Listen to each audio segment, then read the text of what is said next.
வணக்கம். Tamil Nadu MBBS BDS கவுன்சிலிங்கில் 1வது ரவுண்டுக்கான சாய்ஸ் பில்லிங்லாம் ஆரம்பித்து மாணவர்கள் வேக்கன்சிலாம் பார்த்துட்டு விறுவிறுப்பாக வேக்கன்சிலாம் பார்த்துட்டு சாய்ஸ் பில்லிங் வந்து பண்ண ஆரம்பிச்சிட்டாங்க. குறிப்பாக இப்போ ரிசல்ட்டு தமிழ்நாட்டுக்கு எப்போ வரப்போகுது? ஆகஸ்ட் 21 வரப்போகுது. ஆல் இந்தியா கோட்டாவுக்கு அதாவது ரிசல்ட் வந்து ஆகஸ்ட் 17 வர்ற மாதிரி இருந்துச்சு. பட் ஆனால் இப்போது ஒரு புதிய டேட்டை வந்து பார்த்திங்கன்னா கொடுத்துருக்காங்க. அதன் அடிப்படையில் ஆகஸ்ட் 19 ஆல் இந்தியா கோட்டாவில் 1வது ரவுண்டு ரிசல்ட்டு வரப்போகுது. தமிழகத்தில் ஆகஸ்ட் 21 வரப்போகுது. ஸோ இதுதான் விஷயம். ஸோ இப்போ முக்கியமான செய்தி இதுதான். இதில் எதுவும் மாற்றங்கள் வருதா என்னங்கிறது நமக்கு தெரியல. பட் இப்போ இதுதான் சுச்சுவேஷன். ஆல் இந்தியா கோட்டாவில் ஆகஸ்ட் 19 சீட்டு கிடைச்ச பிறகு ஆகஸ்ட் 20 25 கல்லூரிகளில் போய் ரிப்போர்ட் பண்ணணும்னு சொல்லியிருக்காங்க. தமிழ்நாட்டை பொறுத்த வரைக்கும் எப்போ? தமிழ்நாட்டை பொறுத்த வரைக்கும் ஆகஸ்ட் 21 சீட்டு கிடைச்ச பிறகு ஆகஸ்ட் 28 கல்லூரியில் போய் ரிப்போர்ட் பண்ணணும் அப்படின்னு சொல்லியிருக்காங்க. இதுதான் இப்போ மிக முக்கியமான செய்தி. இப்போ மாணவர்கள் சாய்ஸ் பில்லிங் பண்ணையில் சில பல முக்கியமான விஷயங்கள், சார் எப்படி காலேஜை வந்து பார்த்திங்கன்னா நம்ம ஆர்டராக வைக்கிறது, என்ன மாதிரி ஆர்டராக வைக்கிறதுன்னு தெரியாமல் ஒரே குழப்பத்தில் இருக்கீங்க. குழப்பம்னா குழப்பம், இந்த மாதிரி குழப்பம் எல்லாருக்கும் இருக்காது. ஏன்னா நம்ம வந்து என்ன சொல்கிறது, இது பண்ணையில் கூட பிரச்சனை இல்லை. நீட்டுக்கு மார்க்குக்கு இவ்வளோ போராட்டம் பண்ணி நீட்டு மார்க் வாங்கையில் கூட அந்த போராட்டம் கிடையாது. பட் ஆனால் அந்த லிஸ்ட்டை ரெடி பண்ணுறதுக்கு பார்த்தீங்களா, எந்த காலேஜை முன்னாடி வைக்கலாம், எந்த காலேஜை பின்னாடி வைக்கலாம், எல்லாருமே வந்து எல்லாரோட ஆசையும் எம்எம்சி, ஸ்டான்லி, அதுக்கப்புறம் சிஎம்சி, நம்ம இங்கே நம்மளுடைய வேலூரில் இருக்கக்கூடிய சிஎம்சி காலேஜெல்லாம் எல்லாரோட கனவு கல்லூரியாகவும் இருக்கும். இதில் நீங்கள் அந்த ஆர்டரை கொடுத்துட்டீங்கன்னு வச்சிங்களேன், நீங்கள் வாட்டில் கொடுத்துட்டே இருக்கலாம். பார்த்து பத்திரமா கொடுக்கணும். சாய்ஸ் கொடுக்கறதுல ஒரு சிக்கல் இருக்குது. ப்ரைவேட் காலேஜில் இப்போ இது வந்து நம்ம ஒரு பொண்ணுக்கு அவங்க கிறிஸ்டின், கன்வெர்டர் கிறிஸ்டின். ஸோ அதனால் அவங்களுக்கு வந்து பார்த்திங்கன்னா அவங்க எல்லா காலேஜையும் பண்ணலாம். ப்ரைவேட் காலேஜில் இருக்கக்கூடிய கவர்மெண்ட் கோட்டா, ப்ரைவேட் காலேஜில் இருக்கக்கூடிய மேனேஜ்மெண்ட் கோட்டா, ப்ரைவேட் யூனிவர்சிட்டியில் இருக்கக்கூடிய கவர்மெண்ட் கோட்டா, ப்ரைவேட் யூனிவர்சிட்டியில் இருக்கக்கூடிய மேனேஜ்மெண்ட் கோட்டா, எல்லாத்தையுமே பண்ணலாம். ஸோ இப்போ பாருங்களேன், இங்கே நீங்கள் கரெக்டாக சூஸ் பண்ணி பொறுமையாக இங்கே பாருங்கள், கவர்மெண்ட் கோட்டாவா மேனேஜ்மெண்ட் கோட்டாவான்னு பார்த்துக்கணும்.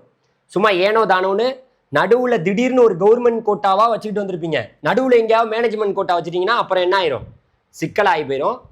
யார்? ஜென்ரல் மாணவர்களுக்கு.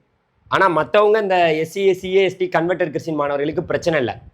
ஏன்னா உங்களுக்கு தான் கவர்மெண்ட் கோட்டாவில் சீட்டு கிடைச்சாலும் உங்களுக்கு ஃப்ரீ, மேனேஜ்மெண்ட் கோட்டாவில் சீட்டு கிடைச்சாலும் உங்களுக்கு ஃப்ரீ.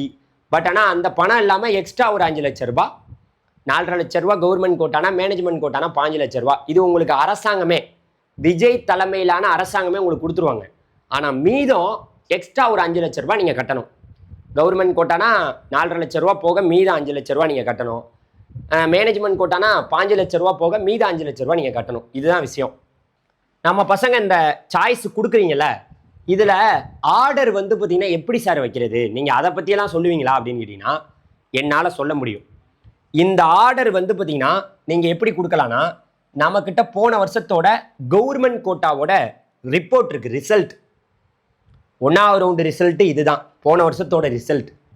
கவர்மெண்ட் கோட்டாவோட ரிசல்ட்டு, மேனேஜ்மெண்ட் கோட்டாவோட ரிசல்ட்டு இது. கவர்மெண்ட் கோட்டாவோட ரிசல்ட்டு இது, மேனேஜ்மெண்ட் கோட்டாவோட ரிசல்ட்டு இது. இதை வச்சு நீங்கள் சாய்ஸ் லிஸ்ட்டை ரெடி பண்ணிடலாம். எப்படி? போன வருஷம் நல்ல மதிப்பெண் எடுத்தவர்கள் எந்த கல்லூரிக்கு போயிருக்காங்க, மேனேஜ்மெண்ட் கோட்டாலலாம் எந்த கல்லூரிக்கு போனாங்கங்கிறத நீங்களே தேடி தேடி பார்க்கலாம். இந்த பிடிஎஃப் உங்களுக்கு வேணுமா?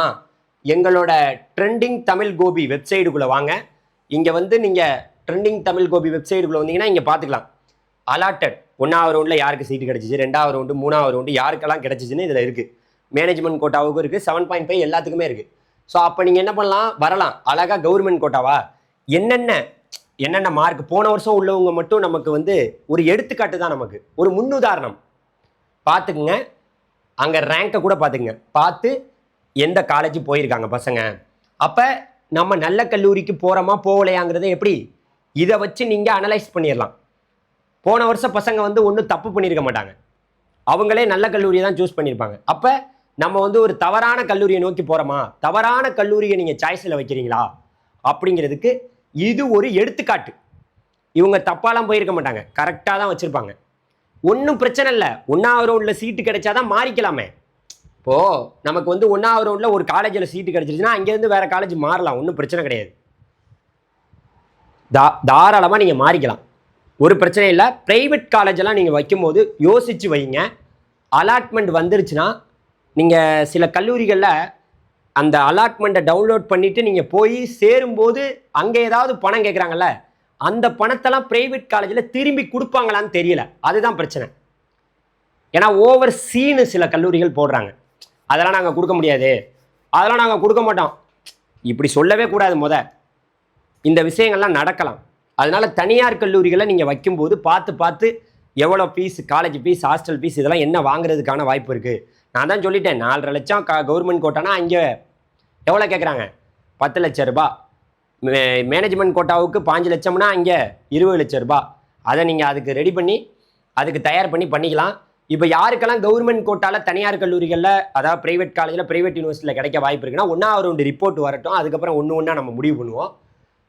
இதெல்லாம் நம்ம போன வருஷத்தோட ரிப்போர்ட்டு. மேனேஜ்மெண்ட் கோட்டாவும் நம்ம இப்போ சொல்ல முடியாது, அதை நம்ம கொஞ்சம் பொறுத்திருந்து தான் பார்த்து 1வது ரவுண்டு ரிப்போர்ட் வந்தால் தான் சொல்ல முடியும். இது உங்களுக்கு ஒரு ரெஃபரன்ஸ். இந்த ரெஃபரன்ஸை வச்சு நீங்கள் சாய்ஸ் ஃபில்லிங் பண்ணுங்கள். இந்த ரெஃபரன்ஸ் வந்து உங்களுக்கு ரொம்பவே உதவியாக இருக்கும். இதை எல்லாமே எங்களோட வாட்ஸ்அப் குரூப்பில் இருக்குது. நீங்கள் என்ன பண்ணணும், மறக்காமல் எங்கள் வாட்ஸ்அப் குரூப்பில் சேருங்க. இதை ஸ்கேன் பண்ணிங்கன்னா கூட நம்ம வாட்ஸ்அப் குரூப்பில் வந்துடலாம்.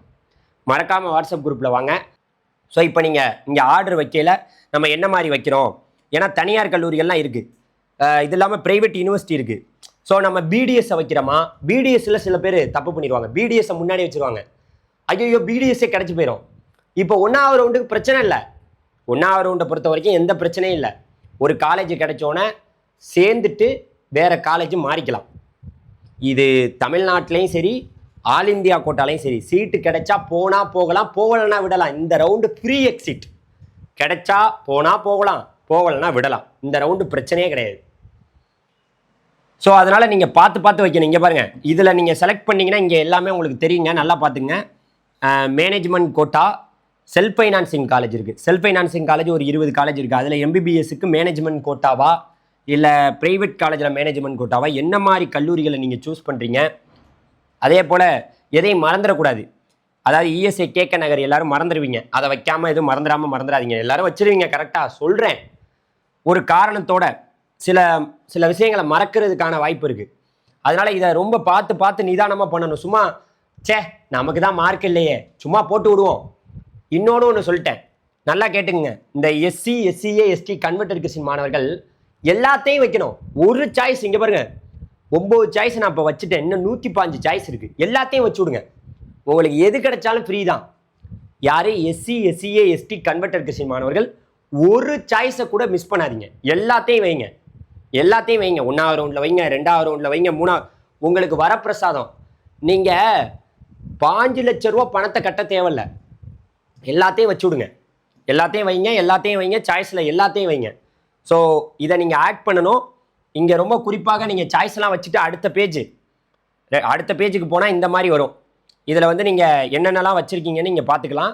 பார்த்த பிறகு ரொம்ப முக்கியமாக நீங்கள் மை சாய்ஸ், உங்கள் சாய்ஸ் என்னன்னு பார்த்துட்டு ப்ரிவியூ பண்ணி பார்க்கலாம். ப்ரிவியூ பண்ணி பார்க்கையில், இப்போ அடுத்த கட்டமாக நீங்கள் ப்ரிவியூ பண்ணி பார்க்கையில் இங்கே என்ன ப்ரிவியூவில் வரும். இப்போ நீங்கள் உங்களோட சாய்ஸை டவுன்லோட் பண்ணிக்கிறீங்களா, உங்களோட சாய்ஸை நீங்கள் டவுன்லோட் பண்ணி வச்சுக்கணும். ஏன் வச்சுக்கணும், நம்ம என்ன காலேஜை கொடுத்தோன்னு நமக்கு தெரியணும். நிறைய பேருக்கு என்ன காலேஜ் நம்ம கொடுத்தோம் அப்படிங்கிறதே தெரியாமல் போயிடுது. ஸோ இதெல்லாம் நமக்கு இத்தனாவது சாய்ஸாக வச்சோம், இதுதான் கிடச்சிருக்கு, மேலெல்லாம் நமக்கு கிடைக்கல அப்படின்னா அப்புறம் நம்ம போய் யோசிச்சுக்கிட்டு இருந்து ஒரு பிரயோஜனமும் இல்லை.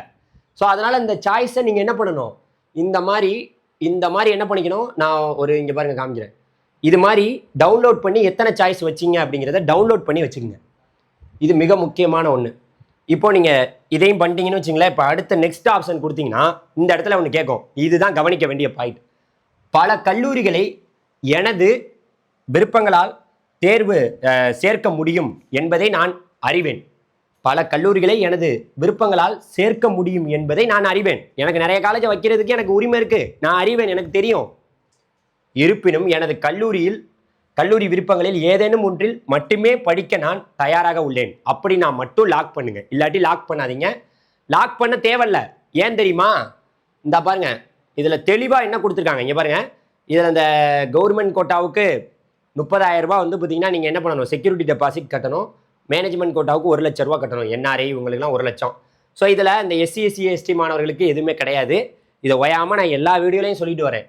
ஸோ இதில் கவனிக்க வேண்டியது இந்த சாய்ஸ் ஃபில்லிங்கில் நமக்கு வந்து 19ஆம் தேதி வரைக்கும் சாய்ஸ் ஃபில்லிங் பண்ணுறீங்களா, அது இன்னும் டேட் எதுவும் எக்ஸ்டெண்ட் பண்ணுறாங்களா என்னங்கிறதெல்லாம் அடுத்து. நீங்கள் விரும்பும் கல்லூரிகளை முன்னுரிமை அடிப்படையில் தேர்வு செய்ய வேண்டும். லாக் செய்வதற்கு முன் எத்தனை முறை வேண்டுமானாலும் மாற்றலாம். நீங்கள் லாக் பண்ணுறதுக்கு முன்னாடி நீங்கள் இதில் போய் மாற்றிக்கிட்டே இருக்கலாம். சாய்ஸ் ஃபில்லிங் டேட்டு கொடுத்துருக்காங்கல்ல, அதுக்குள்ளே இப்போ என்ன பண்ணலாம், நீங்கள் பேக்கு கொடுத்து இதில் வந்து நீங்கள் மாற்றணும், இதை மாற்றணும், மூவ் பண்ணணும், வெளியில் போகணும், இன்னும் ஆட் பண்ணணும்னா ஆட் பண்ணிக்கிட்டே இருக்கலாம். எப்போ வரைக்கும்னா நீங்கள் அந்த அவங்க சொன்ன தேதி வரைக்குமே நீங்கள் நிறையா 19ஆம் தேதி வரைக்கும் மாற்றிக்கிட்டே இருக்கலாம். ஆனால் நீங்கள் இங்கே பாருங்கள், ஒரு முறை லாக் செய்து விட்டால் மீண்டும் மாற்ற முடியாது. அப்புறம் ஒன்றுமே பண்ண முடியாது, சொல்லிட்டான், தெளிவாக போட்டிருக்கான். அது இல்லாமல் 5 மணிக்குள் நீங்கள் லாக் செய்யவில்லை என்றால் நீங்கள் கடைசியாக சேமித்த விருப்பங்கள் தானாகவே ஆட்டோமேட்டிக்காக லாக் ஆகிவிடும். நீங்கள் ஒருவேளை லாக்கே பண்ணலை சார், நான் நிறைய சாய்ஸ் கொடுத்தேன் சார், ஆனால் லாக் பண்ணலை சார், பயமாக இருக்குது சார், லாக் பண்ணால் தான் சீட்டு கொடுப்பாங்களா சார், அது ஒரு பொய் வார்த்தை, 1ஆம் நம்பர் பொய். நீங்கள் லாக் பண்ண தேவையில்ல. என்ன சொல்லியிருக்காங்க, நீங்கள் மாலை 19/8/2026 மாலை 5 மணிக்குள் நீங்கள் லாக் செய்யவில்லை என்றால் நீங்கள் கடைசியாக சேமித்த என்னென்ன சாய்ஸ்லாம் கொடுத்தீங்களா தானாகவே அது லாக் ஆயிரும், ஆட்டோமேட்டிக்காக லாக் ஆயிரும். நீங்கள் என்னென்ன கொடுக்குறீங்களோ அது ஆட்டோமேட்டிக்காக லாக் ஆயிரும்.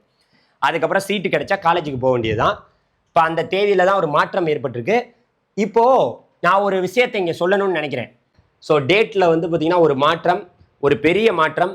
தமிழ்நாட்டோட ரிசல்ட்டு ஆகஸ்ட் 21ஆம் தேதி வரப்போகுது. ஆல் இந்தியா கோட்டாவோட ரிசல்ட் 1ஆவது ரவுண்டு ரிசல்ட்டு ஆகஸ்ட் 19ஆம் தேதி வரப்போகுதுங்கிறத மீண்டும் சொல்லிக்கிறேன். ஆல் இந்தியா கோட்டாவில் ஆகஸ்ட் 19ஆம் தேதி யாருக்கெல்லாம் சீட்டு கிடைக்க போதோ அவங்க ஆகஸ்ட் 20ஆம் தேதியிலேருந்து 25ஆம் தேதிக்குள்ளே காலேஜில் ரிப்போர்ட் பண்ணணும். அதில் ஃப்ரீஸு ஃப்ளோட்டுங்கிற ஆப்ஷன்லாம் வரும். ஸோ அதை பற்றியெல்லாம் ரிசல்ட் வரட்டும், நான் சொல்கிறேன். தமிழ்நாட்டை பொறுத்த வரைக்கும் நமக்கு ஆகஸ்ட் 21ஆம் தேதி தான் ரிசல்ட்டு. 28ஆம் தேதிக்குள்ளே காலேஜ் சேரலாம். 2 பக்கமும் பாருங்கள், 2லேயும் சீட்டு கிடைச்சா உங்களுக்கு எது பிடிச்சிருக்கோ அதில் சேர்ந்துக்கிட்டு அப்கிரேடேஷன் ப்ராசஸ் போங்க. இங்கேயும் அப்கிரேடேஷன் பண்ணலாம், தமிழ்நாட்டிலையும் நீங்கள் அப்கிரேடேஷன் பண்ணலாம். ஏதோ ஒரு இடத்துல சேர்ந்தாதான் நீங்கள் அப்கிரேடேஷனே போக முடியும்.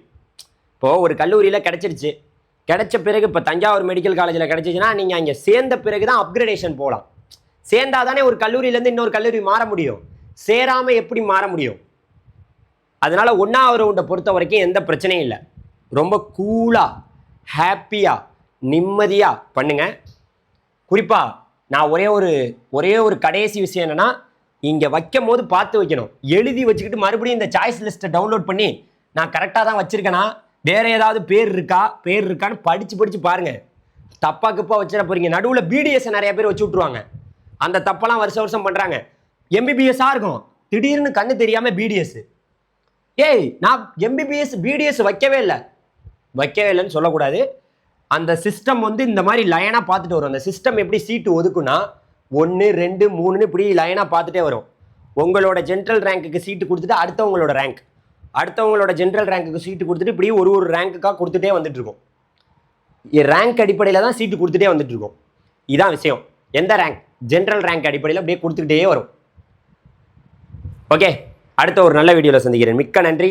இந்த வீடியோ உங்களுக்கு பயனுள்ளதாக இருந்தேன்னா மறக்காமல் இன்னும் பல மாணவர்களிடம் நம்ம யூடியூப் சேனலை எடுத்து சொல்லுங்கள். மறக்காமல் நம்ம வாட்ஸ்அப் குரூப்பில் சேர்ந்துங்க. லிங்க்கு டிஸ்கிரிப்ஷனில் இருக்குது. தேங்க்யூ.